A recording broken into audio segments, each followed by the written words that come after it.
Hey friends, Shay here. So today we are here to do my manga log for the month of March.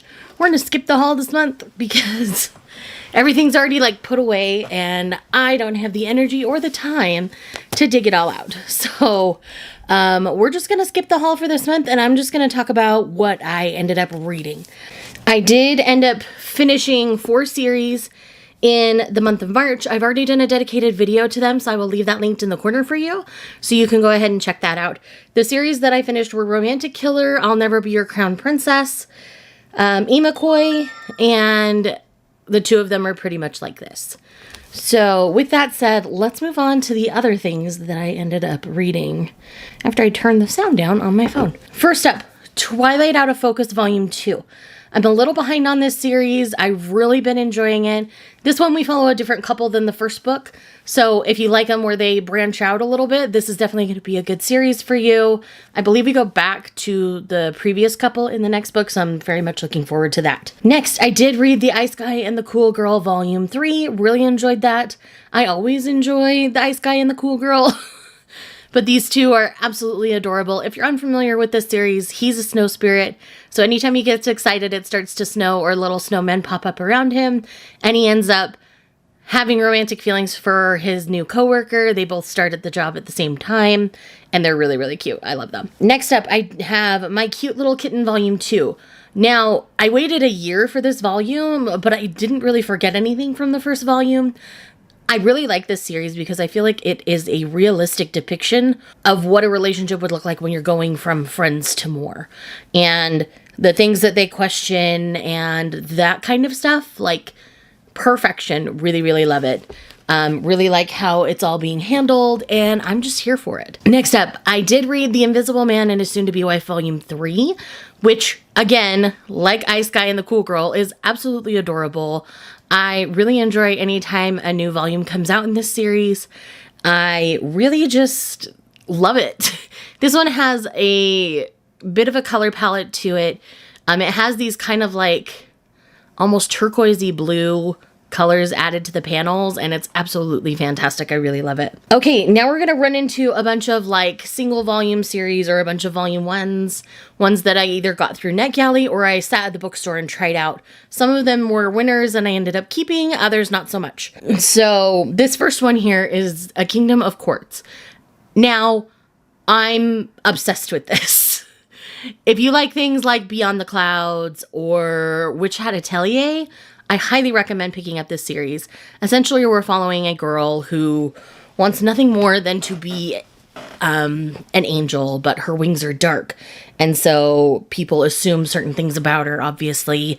And she connects with the high-ranking archangel in this volume.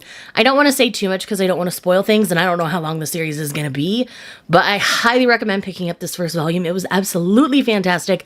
I am thoroughly obsessed and very much looking forward to the next volume. Next, I have Number Call. This is a BL where these 2 guys end up with names related to the number 8. One is closer to the Japanese spelling for number 8 and the other is closer to the English. So they kind of bond over that and develop a friendship and it becomes more. It's fine. I don't have any desire to physically own this. I don't think I would revisit this series, but it was cute. If it interests you, I say pick it up and give it a try. The next one I have here is another obsession, and that is Smoking Behind the Supermarket with You. Now, this is way more adorable than it has any right to be.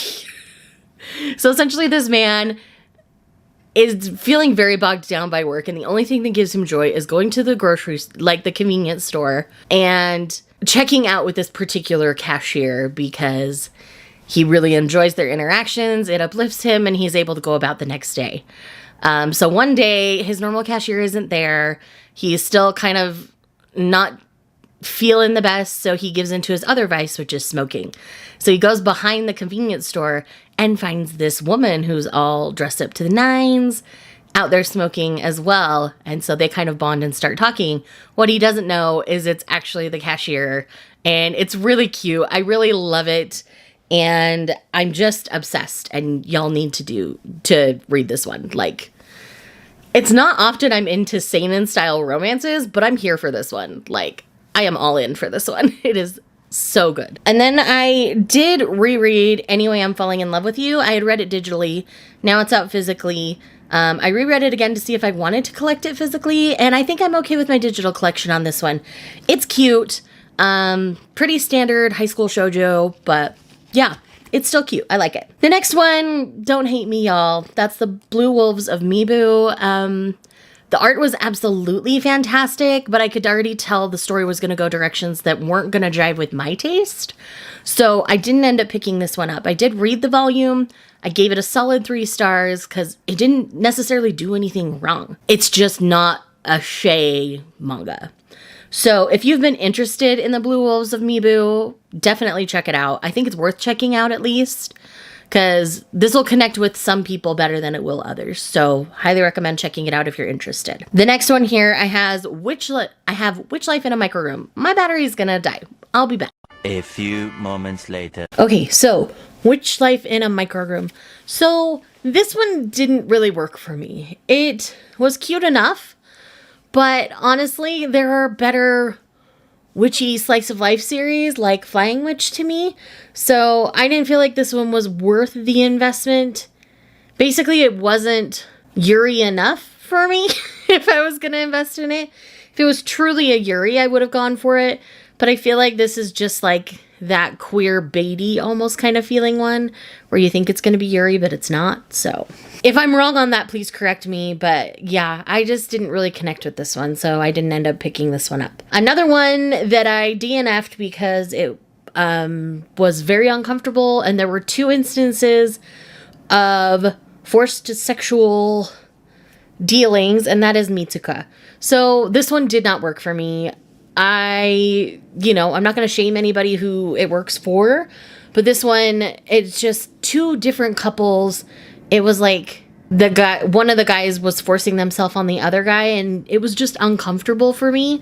So that's why this one didn't work. Again, this one could be really good, and it was just a bad day for me. I don't know. But all I know is everything felt very forceful, so no thank you, not for me. The next one was a big surprise to me. This is reincarnated into a game as the hero's best friend. And the title continues to go on. But this one was fan-freaking-tastic. For an isekai style thing, this one did... like, it worked in the best way because I felt like the story had a different element to it. Being reincarnated as the best friend, not as the hero for a guy, was really interesting to me. And I really love the dynamic between the best friend hero and the real life hero. Like, their dynamic worked really well for me as well. So I'm very invested in this series and will continue to pick this one up moving forward. If you've been sitting on this one, I recommend trying it out. But I was pleasantly surprised by it. Okay, this next one I also adored, and that is My Poison Princess is Still Cute. It's a little bit for coma, a little bit ecchi, and I just loved it. Like, I'm having a good time. I think it's adorable. It is full of adorable shenanigans. The way she's dressed is the little ecchi part. Like, it really wasn't that bad. But yes, absolutely adorable. You have this little poison princess who, the guy that she's with can't die. So it's just really, really cute because like, it's hard for me to explain. Just pick this one up.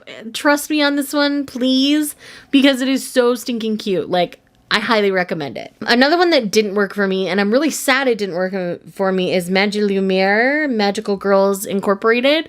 I really wanted this one to work, but I got in it. I was very uncomfortable very fast and booped right out of it. I didn't even try to finish the first volume because I was that uncomfortable. So yeah, just not one that's not for me. Again, it might have just been a bad day. I don't know. But all I know is for me, it did not work. The next one I'm going to talk about before we have a couple of series we're going to talk about is Medalist Volume 1. So it's hard for me to explain this one. One, I was disappointed by the art. With a figure skating manga, I figured the art was going to be much better than what I got. And secondly, the story just didn't quite work for me. I wasn't engaged with it. There are other ice skating series that I absolutely love and adore. I mean, Night of the Ice is a prime example of that. I'm not going to collect this one physically. I do have the first volume digitally right now. I might reread it again another day. I'd read a lot by the time I got to Medalist. So the day I was doing this, I did a bunch all at once. So this is one that, you know, could work better for me on another day, but for this particular day, it didn't quite work for me. All right, so next up here, I read 10 more volumes of One Piece. I read volumes 62 through 71. I finished up Fishman Island. We did all of Punk Hazard, and we are in Dressrosa. So in the manga, it goes very fast. In the anime, it went a lot slower. But I'm really enjoying what's going on here. So I'm excited to continue my read of One Piece. I'm not sure if I'm going to get to any in April. It'll depend. If I'm feeling like I'm struggling towards the end, I might throw some in. But I'm trying to focus on physical volumes, as I've talked about in another video at this point. The next 10 that I read is I finally caught up on Yona of the Dawn. So I've been sitting on some volumes for a while. So I reread volumes 31 through 35 and read for the first time 36 through 40. And man, Yona continues to be the best fantasy shoujo out there. Like, is in a traditional, almost medieval fantasy kind of feel. Queen's Quality, which is more urban fantasy, also primo, absolutely love. Will Die on the Hill that Queen's Quality is amazing. But Yona of the Dawn, y'all. If you have been sitting on Yona because it's long, I don't care. Start it. It's so good. Take your time with it. Enjoy it. It's just so good. Most libraries have a good chunk of Yona, if not all of Yona. So I highly recommend checking out your local libraries and seeing if you can do that. If not, find a friend that has it and borrow them, because it is so good. Like, it is definitely worth your time and your energy. The other things that I read were featured in videos. So I have my Try 3 for the month of March, and that was Cross Manage. That one was surprising in a way, so I'll let you check out that video for more details. And then my On the Chopping Block was Cheese Sweet Home. With it being a cat manga, if you know me in cat manga, this is probably surprising that it was on the chopping block at all. But that was everything that I got read manga-wise in the month of March. If you're looking for my books, you can find that in a video linked now in the corner. And if you're here just because you love me, leave me a fish emoji for Fishman Island of One Piece. And I will see you guys in the next one.